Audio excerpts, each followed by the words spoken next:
شروع کرتا ہوں اللہ کے ببرکت نام سے جو بڑا مہربان اور نہایت رحم کرنے والا ہے۔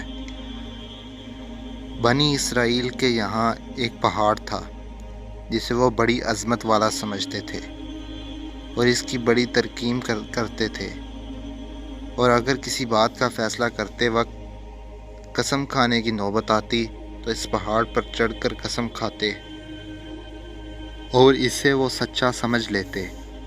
اس شہر میں خوبصورت عورت تھی جس کا ایک نوجوان سے ناجائز تعلق ہو گیا۔ عورت نے اس کو اپنے مکان میں بلانا شروع کر دیا۔ شوہر کو شبہ پیدا ہو گیا۔ بیوی سے کہا کہ مجھے شبہ ہے کہ میری غیر موجودگی میں تیرے پاس آتا ہے۔ عورت نے انکار کیا۔ شوہر نے کہا اگر تو سچی ہے تو پہاڑ پر چڑھ کر قسم کھا لے کہ تیرا کسی سے ناجائز تعلق نہیں ہے۔ عورت نے کہا ہاں، میں کل پہاڑ پر چل کر قسم کھانے کو تیار ہوں۔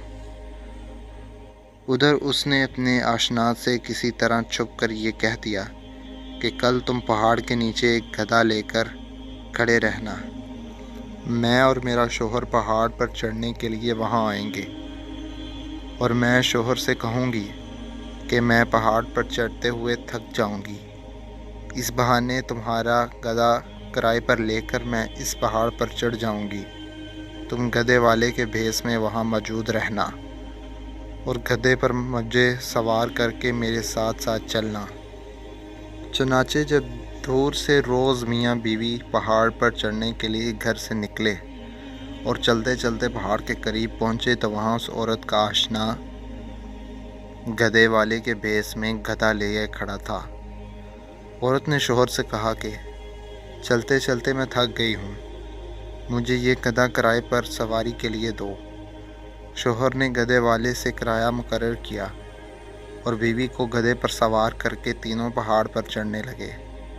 جب وہ جگہ آئی کہ جہاں لوگ قسمیں کھاتے تھے تو اس مکار عورت نے اپنے آپ کو گدھے سے نیچے گرا دیا اور اس گرنے میں اپنی رانیں وغیرہ قابل ستر بدن بھی ننگا کر دیا اور ایسی صورت پیدا کر کے دکھائی کہ شوہر نے سمجھا کہ گدھے سے اتفاقاً گر گئی اور گرتے وقت اتفاقاً ننگی ہو گئی۔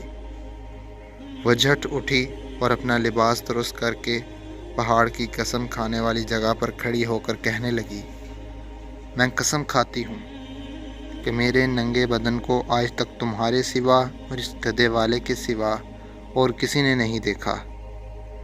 شوہر مطمئن ہو گیا کیونکہ اس نے یہ سمجھا کہ اس گدھے والے نے اسے گدھے سے گرتے ہوئے اس کا ننگا بدن اتفاقاً دیکھا ہے۔ تو دیکھا آپ نے، عورت جب مکروہ و فریب پر آ جائے تو ایسی چالاکیاں دکھا کر شوہر کو بیوقوف بنا دیتی ہے، لیکن یہ پتہ نہیں کہ آج یہ گناہ کسی مکروہ و فریب سے چھپا بھی لیا اور کسی کو پتہ بھی نہ چلا تو کل قیامت میں یہ بات نہیں چھپے گی، اس لیے کہ اللہ کو سب کچھ معلوم ہے۔ اللہ سے کوئی کام چھپا ہوا نہیں، دنیا والوں سے چھپ سکتا ہے لیکن اللہ تعالیٰ سے نہیں۔ اور اللہ کے نبی صلی اللہ علیہ وآلہ وسلم نے اس کا عذاب بتایا کہ ایسی عورت سینے کے بل جہنم کے اندر جلے گی